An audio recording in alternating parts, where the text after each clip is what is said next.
Okay, friends, before we continue our lesson on good citizenships and going over who George Washington was and what he contributed, we're going to take a quick little wiggle break and learn a little bit about the Constitution.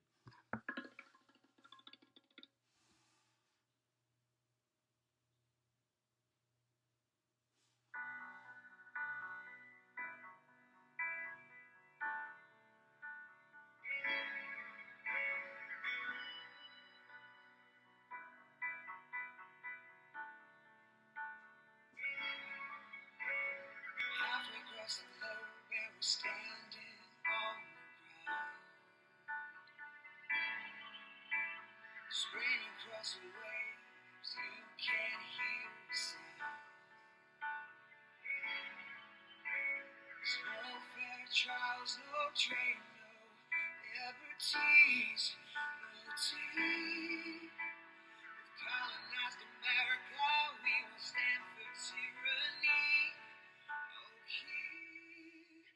And it's too late to apologize. It's too late. I said it's too late to apologize. It's too late.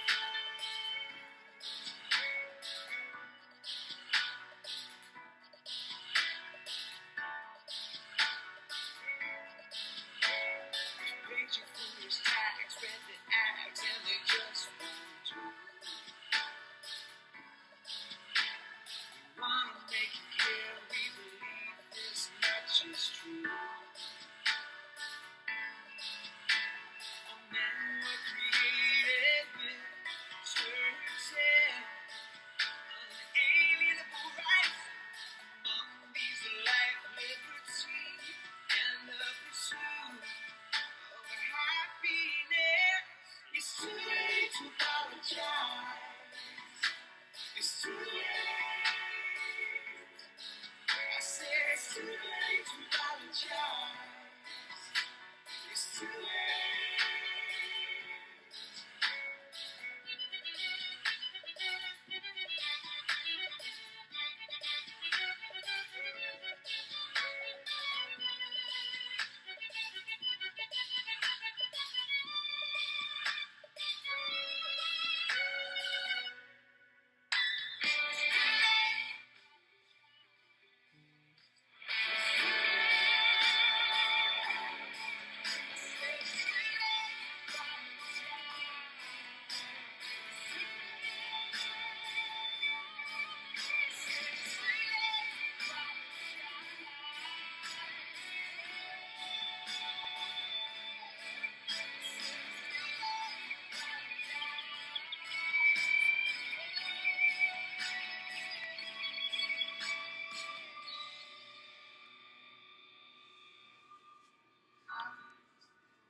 Okay, so a little couple words before we start our lesson that I kind of want us to write down. On our word wall, we're going to talk about respect and what respect means. Respect is a strong feeling of gratitude you show someone. You respect your parents, you respect your friends, you respect me, your teacher, and I respect all of you. I want you to think about these words as we read about George Washington and what made him a good leader and a good citizen. Also, on our little word wall, we're going to talk about the word brave in the book. And brave is having strength to try something new. Even though it's tough, we are brave enough to come to school every day and learn new things. And I know that might be hard, but we show strength and we do it every day. Trust is the other word we're going to talk about on the word wall before we go into a story. And trust is you believe someone to be honest. I trust you guys. You guys trust me. You trust your parents. You trust our principal. So, with that being said, we're going to start with I Am George Washington. It's a little series called Ordinary People Who Changed the World. People much like you and me. How we can grow to do great things and change the whole world.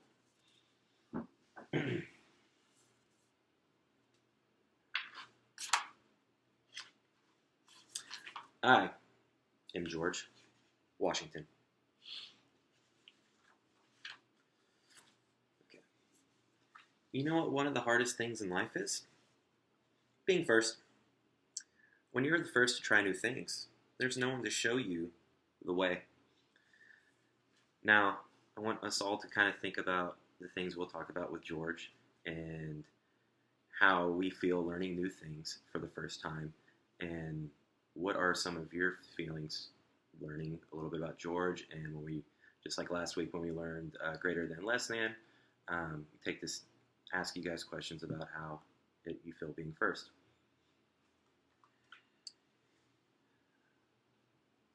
But when I was little, I wasn't the first. I was the fourth of 9 children. Ooh, that's a lot of brothers and sisters. How do you think I learned to deal with people fighting? When I was really little, I lived in a place called Mount Vernon, which had a huge river running through the backyard, and unexplored forest in every direction. At 5 years old, this was the world I knew.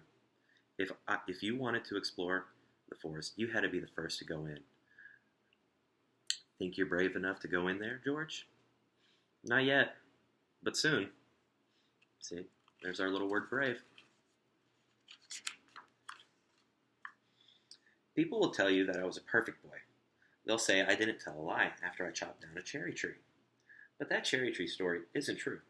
Like most boys back then, I liked swimming, fishing, and riding horses. I was a decent athlete, but nothing spectacular. Mostly I was an ordinary kid. I liked books and even liked to dance. I was great at it. In school, my best subject was math. I was pretty good at writing, but I was always a terrible speller. You spelled beginning wrong, and harvest too. Don't you realize I'm going to be one of the world's best leaders? I believe that almost as much as I believe you're a great dancer.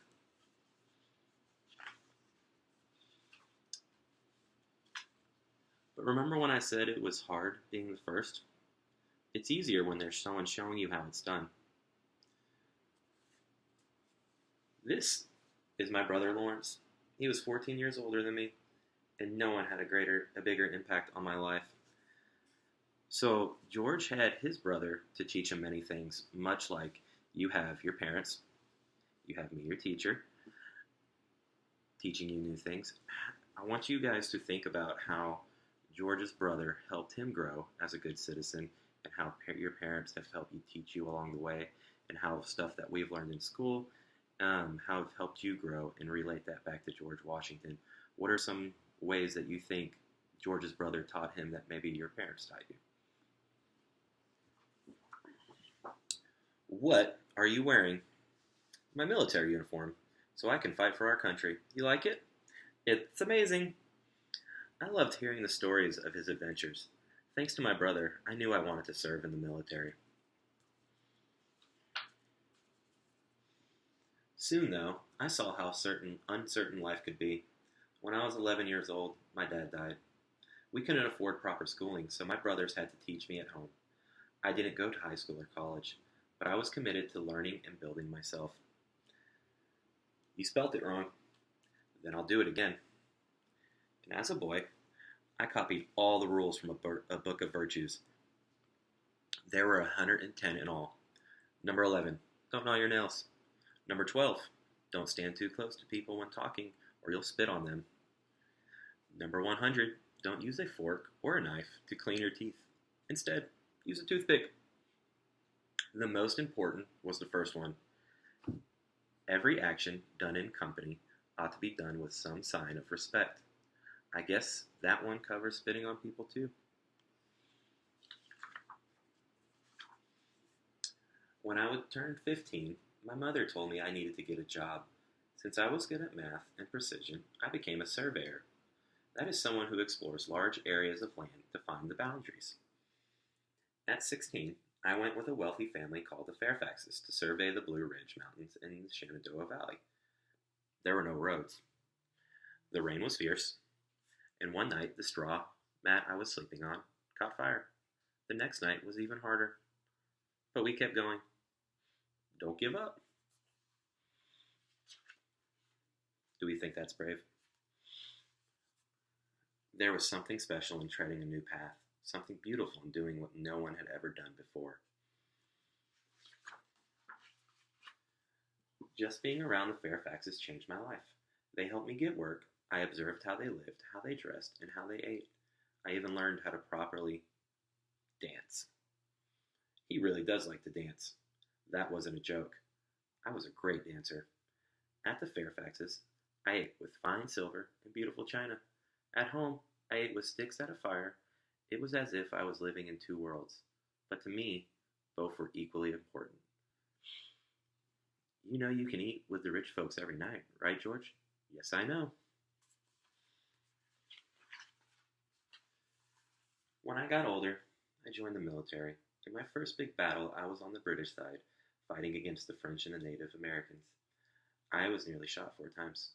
4 musket balls ripped through my clothing, but nothing could stop me. While others were screaming, I raced across the battlefield, keeping people calm. We lost the battle, but I became the commander of all of Virginia's fighting forces.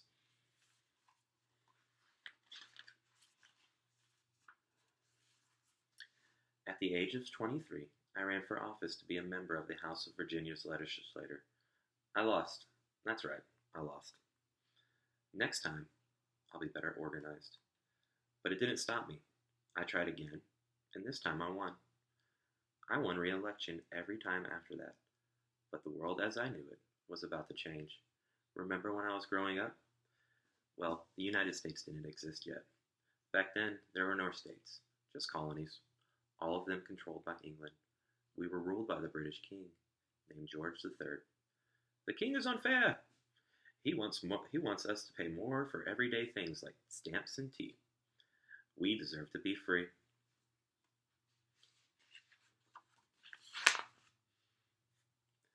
In April 1775, the first shots were fired in Massachusetts in Lexington and Concord. It took 8 days for the news of this new America revolution to reach me. Are we going to let the colonists in Massachusetts fight alone, or are we going to join them? It was one of the biggest questions in history.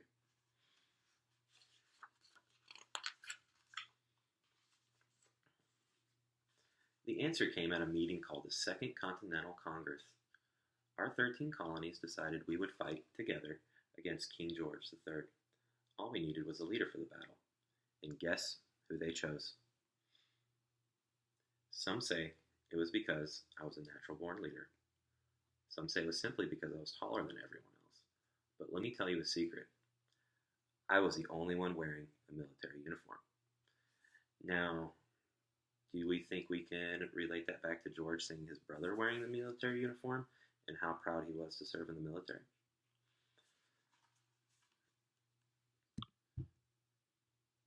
It wasn't an accident. On that day, I came ready to lead, ready to do the job, ready to be the first. Was it easy to be in power? Never. Our side didn't have enough food, clothing, or weapons. Their side was well fed and well armed. Our side didn't have trained soldiers. We were farmers and fishermen. Their side was the greatest fighting force in the world. In the winter, at Valley Forge, some of our troops didn't eat for days. They wore rags and had to go barefoot in the snow.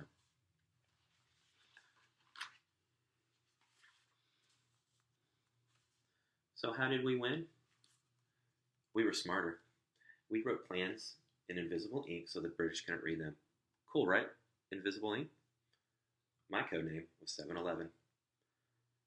We were sneakier. We launched surprise raids like this one where we crossed the Delaware River. But most importantly, we wouldn't give up. They were fighting for a king. We were fighting for a cause. For freedom. Freedom is another word we're going to put on our word wall.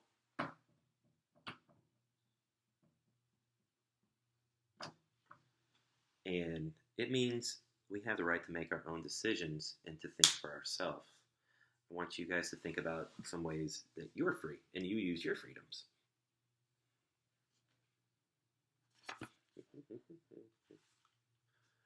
Okay. Also, not forget, we had a weapon they never had. We had General George Washington.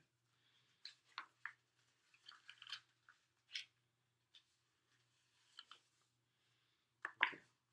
After we beat the British Army, a new government was formed. I presided over the convention that wrote our Constitution, which created the new laws for our country. The brand new United States of America was free to explore its own future. Now, all we needed was to pick our first president. Someone brave, someone strong, someone trustworthy enough to handle all that power. And guess who they chose? George. Remember our first, or two of our word walls? Um, why do you think they thought George was brave, and reasons that you heard from the story that he was brave to be put in charge of the United States? You know, you're so popular. You could have made yourself king.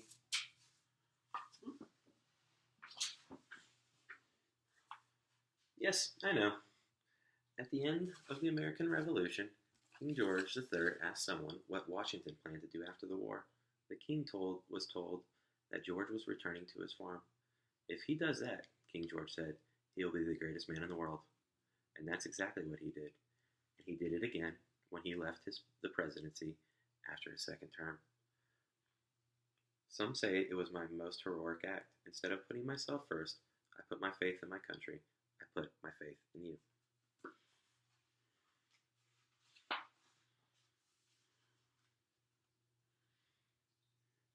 In life, there are many ways to lead.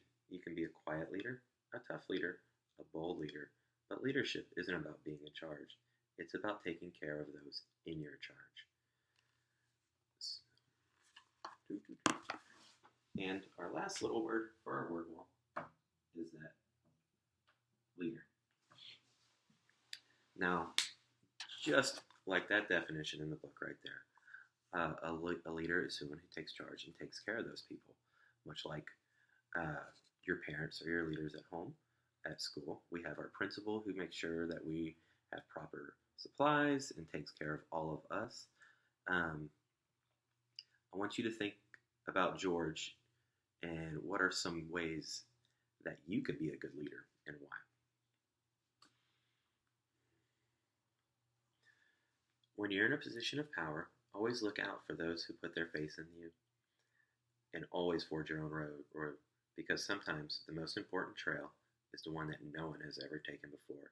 And when you do those things, you will clear a path.